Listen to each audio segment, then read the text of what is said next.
Hi there again. In this tutorial, we're going to cover the clients page. So as soon as we click on the clients page in the left navigation bar, we're going to be taken to a list of all of our clients in the system.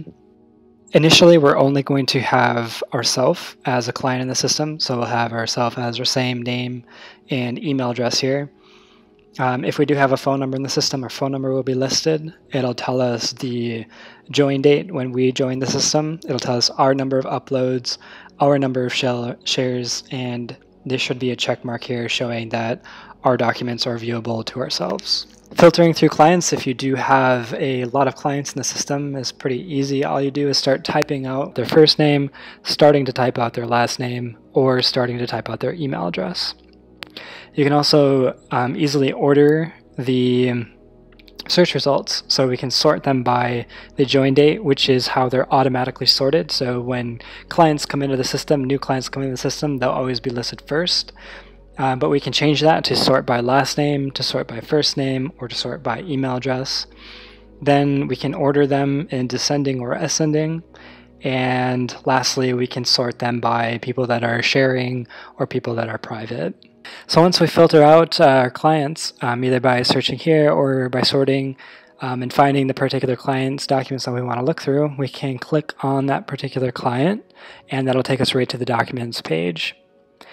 As soon as that comes up, we're going to be able to see a quick glance of the image of that particular document. We'll be able to see when it was submitted into the system. We'll be able to see any of the information that was gathered. So in this particular case, the description was just sending in my first submission. However, if this particular submission contained the amount, the payee, the payment method, and the category, all of those fields are going to be attempted to be auto-populated with that information. At any time, we can click on the actual image, and that will open up a document details page where we can change this information.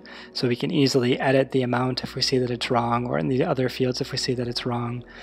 And we can save that information so that way later on the information is correct in the system. On the screen, we can also do a few actions. So if we check mark the document, we can click the actions drop down, and we can see 5 different things that we can do with this document. We cannot see those if there's no documents checkmarked. The actions drop down will not work. However, as soon as we actually click on a particular document, click the actions drop down, we can see that we can export the data, which this is going to generate a CSV file with this information that's contained in these fields. We can download the actual files. So whatever documents that we have selected, that's going to create a zip file with all of those images actually saved in that folder. We can lock the rows. So this is for situations where we have clients that we do not want them changing any information, or maybe we have employees that we do not want them changing any information on that particular row. We can say, okay, this row has been entered into the accounting software, or for any other reason we don't want this information changed, we can lock the row, and then nobody can change that information unless it's unlocked. Now, if we unlock the row, that means that we're going to want to make some sort of change. That's the only reason why we would unlock the row. But we can unlock the row, and it'll have a pop-up saying, are you sure you really want to unlock it? And then that information can be changed at that point. And then the last option here that we can do with this document is we can move it to trash. So if this is some sort of document that we don't want stored, at any time we can just click move to trash, and then we're going to get a pop-up saying, are we sure that we want to move this to trash? And then we just click on move to trash or cancel. You also notice up at the top that there's some options for the date ranges in terms of filtering the results. So I can click on all documents at any point to see all documents for the client. I can click on last year, year to date, last month, month to date, or I can also do a custom date range search, so that way I can filter out these documents by date. The very last area that we can filter out results from is the filter results up here. I can start typing out anything. This works very similarly to the client's filter results. As soon as I start typing out anything, this will filter any of the results. At the very bottom of the document search result page, we will see show how many entries. We can go all the way up to 100 entries at a time in our results.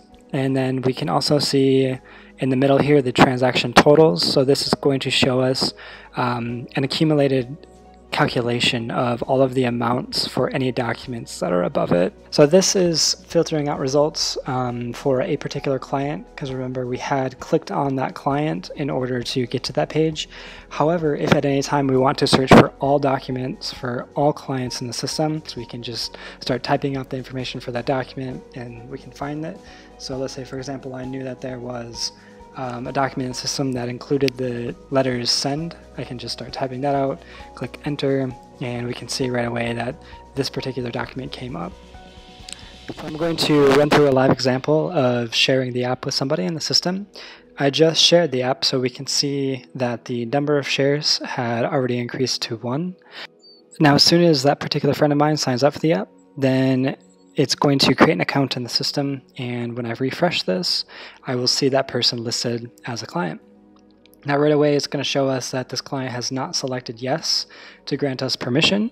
However, as soon as they log into the app for the first time, it's going to ask them if they want to give us permission or not, and they can say yes or no to that question.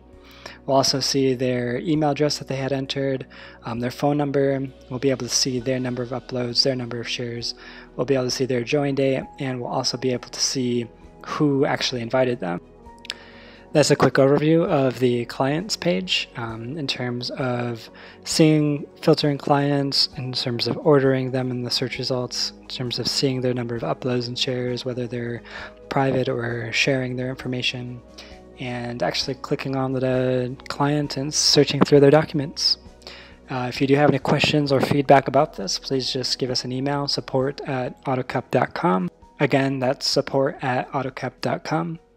Thanks.